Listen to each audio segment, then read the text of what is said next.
Joining me now is Hen Feder. He's a spokesperson for the Israeli embassy here in France. Hello to you, sir. Thanks very much for joining us. Thank you for having me.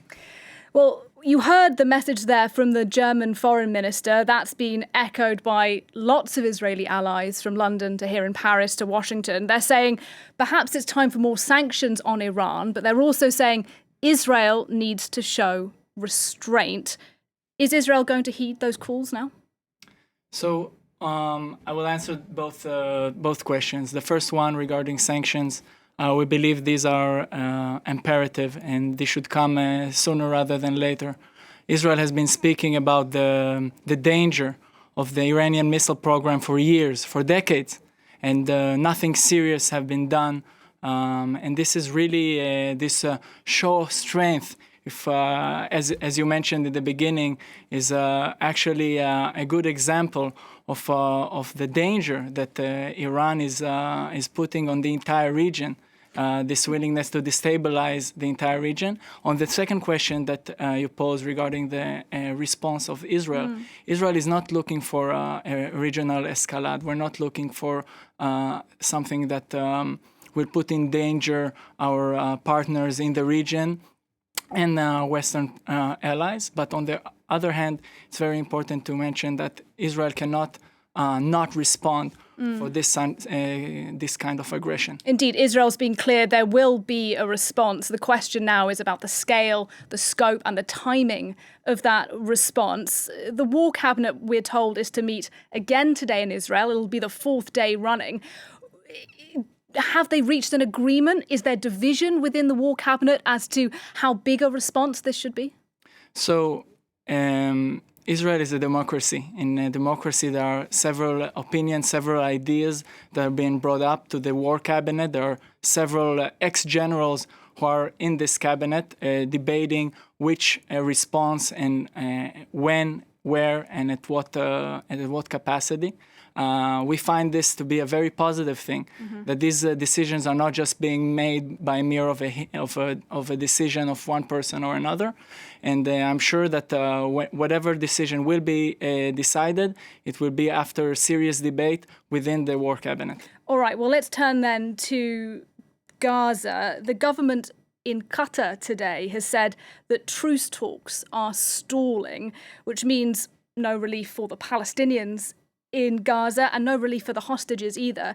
From the Israeli side, where is the block now on getting a deal to secure a truce?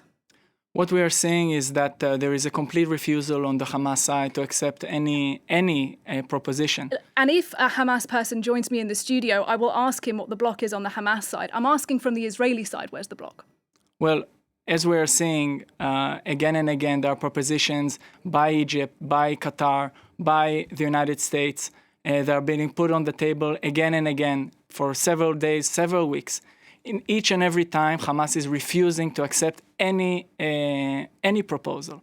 So even if you put here on the table, and I hope you don't, a Hamas representative, I don't think there would be a better answer on his part. So you're saying from the Israeli side, there actually isn't a block. It's all Hamas. Well, for what we are seeing, we're not seeing a current block from the Israeli side. Okay. We're saying that every single proposition that is brought up, not by Israel, but the countries in the middle, is being refused. Okay.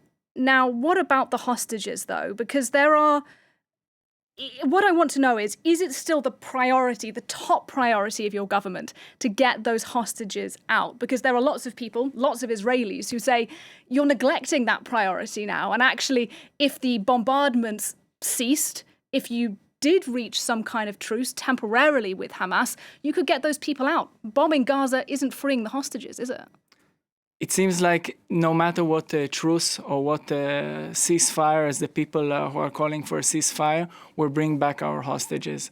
Every time we are seeing that every time the Israeli army is putting less pressure on Hamas, Hamas is deciding to strengthen their position in the negotiation. Right, but they have less and less reason to come to any agreement with Israel. But several months ago, there was an agreement which released a number of hostages. That was a deal that was agreed with Hamas. So it can work. Indeed. And shall I remind you what military pressure was put on Hamas back then, just before this agreement? We're seeing that without the military pressure that is being put on Hamas, Hamas is taking a harsher and harsher stance every single day. And so we are left with our sole option, which is to go into Rafah and to dismantle the 4 last battalions that are left by Hamas and hopefully recuperate our hostages from there. Okay, that's fascinating. You're saying it is still Israel's plan to go into Rafah, because I was going to ask you, actually, given that we have now an open war, effectively, between Iran and Israel, perhaps Rafah no longer a priority. I mean, just to remind our viewers, over 1.5 million Palestinians are sheltering in Rafah. The international community has said, Israel, please don't go into Rafah. You're saying it's still the plan. Well, there will be no end to this war without the dismantlement of the Hamas battalions in Rafah. I'm not saying that Israel is going to go into Rafah tomorrow or the next day. There's going to be a very well-thought plan how to evacuate the civilians from Rafah, because our purpose is not to harm civilians. Our purpose is to dismantle the battalions of Hamas and to put an end to the military capabilities of Hamas. So we will not be able to end this war without finishing the war against Hamas in Rafah. All right, before we let you go, I want to ask you about what's going on in the West Bank, if I may. And just before we do, I'd love to play you a clip. This is the UN Office for Human Rights. It was yesterday. Let's take a listen to what was said. The Israeli security forces must immediately end their active participation in and support for settler attacks on Palestinians. Israeli authorities must instead prevent further attacks, including by bringing those responsible to account. Well, the United Nations there was explicit, wasn't it? The Israeli security forces are actively participating in and supporting settler attacks. Why? Well, first of all, that is completely false. There is no active participation of Israeli forces in any attacks in the West Bank. I'm not sure what sources this representative This is the United Nations. You don't believe the United Nations? The United Nations has many times, even since the October 7th attack, has been very, very biased against Israel. So I would be cautious about the proof or facts that are brought by one representative or another of the United Nations. At the end of the day, what we are trying to do is make sure that that security is upheld in the West Bank. There is no active participation of Israeli military forces, and there is an attempt to restrain any hostilities in the West Bank. Is that definitely true, with Itamar Ben-Gvir, the security minister, saying things like Israeli settlers can have their own weapons, for example? I mean, that's hardly ensuring that Palestinians in the West Bank will be protected from them, is it?